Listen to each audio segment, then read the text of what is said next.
VD. Satheesan നല്ല ഭാവനാശക്തിയുള്ള ആളാണ്. നന്നായി പഠിച്ചിട്ട് ഹോംവർക്ക് ചെയ്തിട്ട് ചെയ്യുന്നൊരു മുഖ്യമന്ത്രിയാണ്. പിന്നെ ഇപ്പോഴത്തെ മന്ത്രി നല്ല മന്ത്രിയാണ്. നല്ല പ്രതീക്ഷയുണ്ട് ജനങ്ങൾക്ക്. പുതിയതായിട്ടൊരു സർക്കാർ അധികാരത്തിലിരിക്കുകയാണ്. അതിൽ നല്ല പ്രതീക്ഷ ജനങ്ങൾക്കുണ്ട്. അതിപ്പോൾ ഒരു വർഷം അല്ലെ 2 വർഷം ആകുമ്പോഴത്തേക്കും മനസ്സിലാവും പുള്ളിയുടെ ലെവൽ എന്താന്ന്. എല്ലാരും പറയുന്നതേ ഉള്ളൂ, ആരും ഒന്നും ചെയ്യുന്നില്ലല്ലോ. ഒടുക്കം വരെ നല്ലതായിരിക്കും പ്രതീക്ഷിക്കുന്നു. വിഷമമുണ്ട്. ഉമ്മൻചാണ്ടിയുടെ മകൻ അതുപോലെ നേരത്തെ സത്യനാരായണ സ്ഥാനം കൊടുത്തില്ല. പക്ഷെ ഞാൻ നേരത്തെ പറഞ്ഞ പോലെ 12 പേരിൽ ഉൾക്കൊള്ളുമ്പം ഇതിനൊക്കെ എല്ലാവരെയും തൃപ്തിപ്പെടുത്തിക്കൊണ്ട് ഒരു ഗവൺമെന്റ് രൂപീകരിക്കാൻ കഴിയില്ല. നമസ്കാരം. 10 വർഷത്തെ കാത്തിരിപ്പിനൊടുവിൽ വി.ഡി. സതീശൻ മന്ത്രിസഭ UDFന്റെ ഒരു സമ്പൂർണ്ണ മന്ത്രിസഭ ഇന്നലെ സത്യപ്രതിജ്ഞ ചെയ്ത് അധികാരമേറ്റു. 10 വർഷം LDFന്റെ ഭരണവും ഇന്നലെ വമ്പൻ പ്രഖ്യാപനങ്ങൾ നടത്തിയ UDFന്റെ ഭരണവും ഇനി മുതൽ എന്താകും എന്ന് ജനങ്ങൾ എത്രമാത്രം പ്രതീക്ഷ അർപ്പിക്കുന്നു എന്നതിനെ കുറിച്ചിട്ടുള്ള ഒരു പൊതുജന അഭിപ്രായ സ്വരൂപിക്കലാണ് നമ്മൾ ലക്ഷ്യമാക്കുന്നത്. സെക്രട്ടേറിയറ്റിന്റെ പരിസരത്ത് നിന്ന് തന്നെ പൊതുജനങ്ങളോട് ചോദിച്ച് നമുക്ക് ജനങ്ങളുടെ അഭിപ്രായവും അവരുടെ ആശങ്കകളും അവരുടെ ഉദ്ദേശങ്ങളും ലക്ഷ്യങ്ങളും പ്രതീക്ഷകളും നമുക്ക് പങ്കുവയ്ക്കാം. മന്ത്രിസഭയെക്കുറിച്ച് എന്താ അഭിപ്രായം? വളരെ നല്ല അഭിപ്രായമാണ്. വി.ഡി. സതീശൻ നല്ല ഭാവനാശക്തിയുള്ള ആളാണ്. പ്രശ്നങ്ങളെ പഠിച്ച് കൈകാര്യം ചെയ്യുന്ന ആളാണെന്ന് തുടക്കത്തിൽ തന്നെ എനിക്ക് മനസ്സിലായി. പ്രഖ്യാപനങ്ങളൊക്കെ ഒരു KSRTCയിൽ വനിതകൾക്ക് 15-ാം തീയതി മുതൽ ഫ്രീ, അതുപോലെ തന്നെ ആശാ വർക്കർമാരുടെ ഓണറേറിയം കൂടുന്നു, ഇങ്ങനെയുള്ള പല കാര്യങ്ങളും ഈ സാമ്പത്തിക ഞെരുക്കത്തിന് പ്രായോഗികമാണെന്ന് തോന്നുന്നു. പ്രായോഗികമാണ്. അതിന് എന്തായാലും അതിൻ്റെ വഴികൾ അദ്ദേഹം കണ്ടെത്തി കാണണം. അതല്ലെങ്കിൽ അങ്ങനെ ചെയ്യില്ല. എന്തായാലും വി.ഡി. സതീശൻ ഞാനൊരു വ്യത്യാസം കാണുന്നത് അദ്ദേഹം നല്ലവണ്ണം പഠിച്ച് കൈകാര്യങ്ങൾ ചെയ്യുന്ന തീരുമാനമെടുക്കുന്ന ആളാണ്. അത് പ്രതിപക്ഷത്തിരുന്നപ്പോഴും നേതാവായിരുന്നപ്പോഴും അങ്ങനെ തന്നെയാണ്. പ്രശ്നങ്ങൾ അവതരിപ്പിക്കുമ്പോഴും അതിനെപ്പറ്റി പറയുമ്പോഴും വളരെ നന്നായി പഠിച്ചിട്ട് ഹോംവർക്ക് ചെയ്തിട്ട് ചെയ്യുന്നൊരു മുഖ്യമന്ത്രിയാണ്. വളരെ നല്ല മുഖ്യമന്ത്രി ആയിരിക്കും പ്രതീക്ഷ. ഈ ടീമിനകത്തുള്ള 20 മന്ത്രിമാർ 20 മന്ത്രിമാർ അതിനകത്ത് ചാണ്ടി ഉമ്മനെ ഉൾക്കൊള്ളിച്ചില്ല എന്നൊരു പരാതി വരുന്നുണ്ട്. അത് ഉൾക്കൊള്ളിക്കേണ്ട ആവശ്യമുണ്ടായിരുന്നു. ചാണ്ടി തുടക്കക്കാരനാണ്. ചാണ്ടി ഉമ്മൻ ഇനിയും ഇഷ്ടം പോലെ സമയമുണ്ട്. അതുകൊണ്ട് നല്ല ടീമാണ്. വളരെ നല്ല ടീമാണ്. നല്ല അഭിപ്രായം. ടീമിനെ കുറിച്ച് എന്ത് പറയുന്നു? അല്ല, നമ്മുടെ യുവജനങ്ങളുടെ പ്രതീക്ഷയായിരുന്ന ചാണ്ടി ഉമ്മനെ മന്ത്രിയാക്കിയില്ല എന്നൊരു പരാതി വരുന്നുണ്ട്. അത് ശരിയല്ലെന്ന് തോന്നുന്നു. ഇല്ല, പിന്നെ ഇപ്പോഴത്തെ മന്ത്രി നല്ല മന്ത്രിയാണ്. ടീം നല്ല ടീമാണ്. നല്ല ടീമാണ്. ഈ വി.ഡി. സതീശൻ സർക്കാരിൽ എത്രമാത്രം പ്രതീക്ഷ? നല്ല പ്രതീക്ഷയുണ്ട് ജനങ്ങൾക്ക്. പുതിയതായിട്ടൊരു സർക്കാർ അധികാരത്തിലിരിക്കുകയാണ്. അതിൽ നല്ല പ്രതീക്ഷ ജനങ്ങൾക്കുണ്ട്. അതിന് പ്രഖ്യാപനങ്ങൾ ആദ്യത്തെ മന്ത്രിസഭയിൽ തന്നെ പിന്നെ വാഗ്ദാനങ്ങൾ 1-2 നടപ്പാക്കിയിട്ടുണ്ട്, പ്രഖ്യാപിച്ചിട്ടുണ്ട്. ജനപ്രിയ പ്രഖ്യാപനങ്ങൾ നടന്നിട്ടുണ്ട്. KSRTC സ്ത്രീകൾക്ക് സൗജന്യയാത്ര ഉൾപ്പെടെയുള്ള ഗ്യാരണ്ടി പ്രഖ്യാപിച്ചിട്ടുണ്ട്. ഈ ടീമിനെ കുറിച്ച് എന്ത് പറയുന്നു? അദ്ദേഹത്തിന്റെ ടീം ഇപ്പോൾ ഒരു 20 അദ്ദേഹം ഉൾപ്പെടെയുള്ള 20 മന്ത്രിമാര് ടീം നല്ല ഒരു ടീമാണ്. ടീം UDF നല്ലൊരു ടീമാണ്. നമ്മുടെ ഉമ്മൻചാണ്ടിയുടെ മകൻ ചാണ്ടി ഉമ്മൻ ആദ്യം ഇദ്ദേഹത്തിന്റെ ഈ മന്ത്രിസഭയിൽ ഉണ്ടാകുമെന്നുള്ളൊരു പ്രതീക്ഷ ഉണ്ടായിരുന്നു. അദ്ദേഹത്തെ പിന്നീട് ഉണ്ടായില്ല. അതൊരു അവഗണന എന്നുള്ളത് തോന്നുന്നു. അതൊരിക്കലും ഒരു അവഗണന എന്ന് നമുക്ക് പറയാൻ പാടില്ല. അതായത് കോൺഗ്രസിനെ സംബന്ധിച്ച് 63 MLA ജയിച്ചു വന്നിട്ടുണ്ട്. ടീം UDFനെ സംബന്ധിച്ച് 102 MLA ജയിച്ചിട്ടുണ്ട്. അവരെല്ലാം മിനിസ്റ്റേഴ്സ് ആകാൻ യോഗ്യരാണ്. പക്ഷേ മുഖ്യമന്ത്രി തന്നെ വി.ഡി. സതീശൻ സാർ തന്നെ അത് വ്യക്തമായിട്ട് പറഞ്ഞിട്ടുണ്ട്. പലവിധ പരിഗണനകൾ പിന്നെ റീജിയണൽ സോഷ്യൽ എല്ലാം പരിശോധിച്ചിട്ടാണ് മിനിസ്റ്റർ ഉൾപ്പെടുത്തി. എല്ലാവരെയും ഉൾപ്പെടുത്താൻ കഴിയില്ലല്ലോ. അതാണ് ടീം സക്സസ് ആണ്. ഉമ്മൻചാണ്ടി സാറിൻ്റെ മകൻ ചാണ്ടി ഉമ്മൻ എല്ലാം കൊണ്ടും അതിന് യോഗ്യനാണ്, അർഹനാണ് നമുക്കറിയാം. പക്ഷെ എല്ലാവരെയും ഉൾപ്പെടുത്താൻ കഴിയില്ലല്ലോ.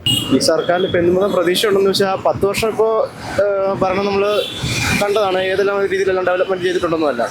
അപ്പോൾ ഇനി 10 വർഷം ഇപ്പോൾ ഇത്രയും പേര് ഇത്ര സീറ്റോടെ അവർ പാസ്സാവണമെങ്കിൽ അപ്പോൾ ഒരു മാറ്റം ചിന്താഗതി എല്ലാവർക്കും ഉണ്ടായതുകൊണ്ട് തന്നെ. അപ്പോൾ ഇനിയിപ്പോൾ സമയമുണ്ടല്ലോ, നോക്കാം.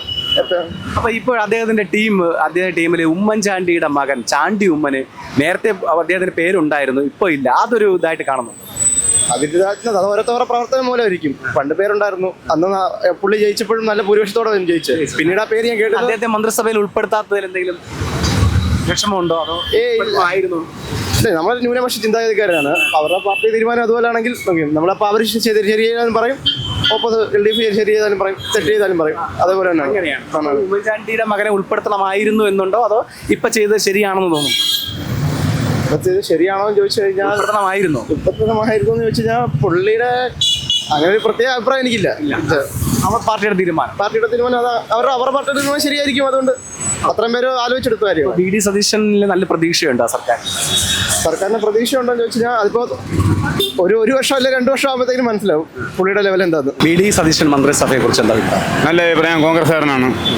നല്ല വിദ്യാഭ്യാസം, ഇപ്പോൾ ജനങ്ങൾക്ക് വേണ്ടി നല്ല കാര്യങ്ങൾ ചെയ്യുന്നതായാലും അങ്ങനെ കുറച്ച് കാര്യങ്ങൾ, ഇപ്പം ബസ്സിൻ്റെ കാര്യമായാലും 15-ാം തീയതി തൊട്ട് ഉണ്ടെന്നാണ് പറയുന്നത്. അത് പ്രാബല്യത്തിൽ കൊണ്ടുവന്നാൽ നല്ലതായിരിക്കും.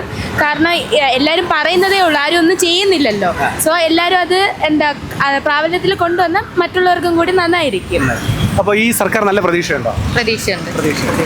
തുടക്കമായി കൊള്ളാം, ഇനിയുള്ളത് അങ്ങോട്ട് നന്നായിരിക്കും. ഒടുക്കം വരെ നല്ലതായിരിക്കും പ്രതീക്ഷിക്കുന്നു. ചാണ്ടി ഉമ്മനെ മന്ത്രിയാക്കിയില്ല എന്നൊരു പരാതിയുണ്ട്. പക്ഷേ എനിക്ക് വിഷമമുണ്ട്. ഉമ്മൻചാണ്ടിയുടെ മകൻ അത് പോയിട്ട് നേരിട്ട് സത്യനാരായണ സ്ഥാനം കൊടുത്തില്ല. മുകളിൽ നല്ല രൂപ കൊടുക്കണം. ഈ സർക്കാരിൽ പ്രതീക്ഷയുണ്ട്. പിന്നെ ഞാൻ കോൺഗ്രസ്സുകാരനല്ലേ, ഞാൻ ഇന്ന കോൺഗ്രസ്സുകാരനല്ലേ. മുടമുള വാർഡില്ല, തമിഴ് ബൂത്തില്ല ഒരു മെമ്പറാണ് ഞാൻ. ഏറ്റവും ബെറ്ററായി ഈ സംസ്ഥാനം ഭരിക്കുമെന്നുള്ളതാണ് ഞങ്ങളുടെ വിശ്വാസം. കാരണം കേരളത്തിൻ്റെ സ്ഥിതി അദ്ദേഹത്തിന് അറിയാം, സാമ്പത്തിക സ്ഥിതി അറിയാം, സാധാരണക്കാരൻ്റെ പൾസ് അറിയാം. അതനുസരിച്ചുള്ള ഒരു പ്രവർത്തനമായിരിക്കും ശ്രീ വി ഡി സതീശൻ്റെ നേതൃത്വത്തിൽ ഉണ്ടാകുന്ന ഗവൺമെൻറ്റിൽ നിന്ന് ഉണ്ടാകുന്നുള്ള പൂർണ്ണ വിശ്വാസം കേരളത്തിലെ ജനങ്ങൾക്കുണ്ട്. അതുകൊണ്ട് തന്നെയാണ് ഇത്രയും മികച്ച ഒരു വിജയം ഉണ്ടായിട്ടുള്ളത്. മന്ത്രിമാരവരുടെ തീരുമാന പട്ടികയിൽ ആദ്യം ഉണ്ടായിരുന്ന പേരാണ് നമ്മുടെ ഉമ്മൻചാണ്ടിയുടെ മകൻ ചാണ്ടി ഉമ്മൻ്റെ പേര്. അദ്ദേഹത്തെ മന്ത്രിസഭയിൽ ഉൾപ്പെടുത്തണം എന്നായിരുന്നു. അതിന് കേരളത്തിലെ ഈ 63 MLA-മാരിൽ 12 പേരാണ് കോൺഗ്രസിലുള്ളത്. അതിനകത്ത് സാമുദായിക മറ്റ് പല ഘടകങ്ങളും പരിഗണിക്കേണ്ടി വരും. എല്ലാവരെയും തൃപ്തിപ്പെടുത്തിക്കൊണ്ട് ഒരു മന്ത്രിസഭാ രൂപീകരണം എന്ന് പറഞ്ഞാൽ ഒരു ഗവൺമെൻറ്റിനും ഇടതു മുന്നണിക്കായാലും വലതു മുന്നണിക്കും പറ്റില്ല. അപ്പോൾ അതുകൊണ്ട് ഇന്നത്തെ സ്ഥിതിക്ക് എല്ലാ പ്രാതിനിധ്യം കൊടുത്തുകൊണ്ട് തന്നെയാണ് ഈ ഗവൺമെൻറ് രൂപീകരിച്ചിട്ടുള്ളത്. അപ്പോൾ ലത്തീൻ സഭ ഒരു കാര്യം പറയുകയുണ്ടായി. അവരുടെ പ്രാതിനിധ്യം 3 തവണ MLA ആയി വിൻസെന്റിനെ പരിഗണിക്കണമായിരുന്നു എന്ന്. അപ്പോൾ അത് ഇന്നലെ അദ്ദേഹം പിണക്ക തീർത്തു. എങ്കിലും അദ്ദേഹത്തിനോട് ഒരു മന്ത്രിസ്ഥാനം കൊടുക്കണമായിരുന്നു. അല്ല, തീർച്ചയായും അങ്ങനെ എല്ലായിടത്തും ഉണ്ട്. Shri VT Balaram, Shri Mathew Kuzhalnadan, Shri M Vincent, ഇവർക്കെല്ലാം പ്രാതിനിധ്യം കിട്ടേണ്ടതാണ്. പക്ഷെ ഞാൻ നേരത്തെ പറഞ്ഞ പോലെ 12 പേരിൽ ഉൾക്കൊള്ളുമ്പം ഇതിനൊക്കെ എല്ലാവരെയും തൃപ്തിപ്പെടുത്തിക്കൊണ്ട് ഒരു ഗവൺമെൻറ് രൂപീകരിക്കാൻ കഴിയില്ല. ഇതൊക്കെ ശ്രീ വി ഡി സതീശൻ പരിഗണിച്ച് മുന്നോട്ട് പോകും എന്നുള്ള യാതൊരു സംശയമില്ല. ഇന്നലെ ആദ്യത്തെ വാർത്താ സമ്മേളനത്തിൽ അദ്ദേഹം വമ്പൻ പ്രഖ്യാപനങ്ങൾ നടത്തി. അത് ആശാ വർക്കർമാർക്ക് ഓണറേറിയം 3000 രൂപ കൂട്ടി. അതോടൊപ്പം തന്നെ 15-ാം തീയതി മുതൽ KSRTC ബസ്സിൽ വനിതകൾക്ക് സൗജന്യ യാത്രയാക്കി. അപ്പോൾ ഈ KSRTC ബസ്സിൽ സൗജന്യമാകും, അതിനൊരു ക്ലാരിഫിക്കേഷൻ ഇതുവരെ വന്നിട്ടില്ല. ഇന്നത്തെ പത്രത്തിൽ അതുകൊണ്ട് നിബന്ധനകൾക്ക് വിധേയമായി അവർ സ്ത്രീകൾക്ക് സൗജന്യ യാത്ര അനുവദിക്കുന്നത് ക്ലിയറായി പറഞ്ഞിട്ടുണ്ട്. അതിനുള്ള പേപ്പർ വർക്ക് നടന്നുകൊണ്ടിരിക്കുന്നു. അർഹതപ്പെട്ടവർക്ക് സൗജന്യ യാത്ര അനുവദിക്കും. അപ്പോൾ ഈ അർഹതപ്പെട്ടവരുടെ കാറ്റഗറിയിൽ നമ്മൾ ഈ സർക്കാർ ഉദ്യോഗസ്ഥർ അല്ലെങ്കിൽ ഒരുപാട് ശമ്പളം വാങ്ങുന്ന അതാണ് പരിശോധിച്ചുകൊണ്ടിരിക്കുന്നത്. അത് ആർക്കൊക്കെ വേണം എന്നുള്ളതിനെ കുറിച്ച് തീർച്ചയായിട്ടും അത് UDF നേതൃത്വം തീരുമാനിക്കും. അർഹതപ്പെട്ടവർക്ക് അതിൻ്റെ സൗജന്യ യാത്ര കിട്ടും. അപ്പോൾ വി ഡി സതീശൻ സർക്കാരിൽ വലിയൊരു പ്രതീക്ഷയുണ്ട് തീർച്ചയായിട്ടും കേരളത്തിന്. അതുകൊണ്ടാണല്ലോ 102 സീറ്റ് കിട്ടിയത്. അതാണ് ഏറ്റവും വലിയ വിഷയം. ഈ 102 സീറ്റ് കിട്ടുമെന്ന് ഇവിടെ ഒരു ഏജൻസി പറഞ്ഞില്ല. അപ്പോൾ ജനങ്ങൾ അത്രമാത്രം പഴയ ഗവൺമെന്റിനെ എതിർത്തിരുന്നു അല്ലെങ്കിൽ വെറുത്തിരുന്നു. അതിൻ്റെ ഒരു ഫലമാണ് ഈ 102 സീറ്റ്. Thank you.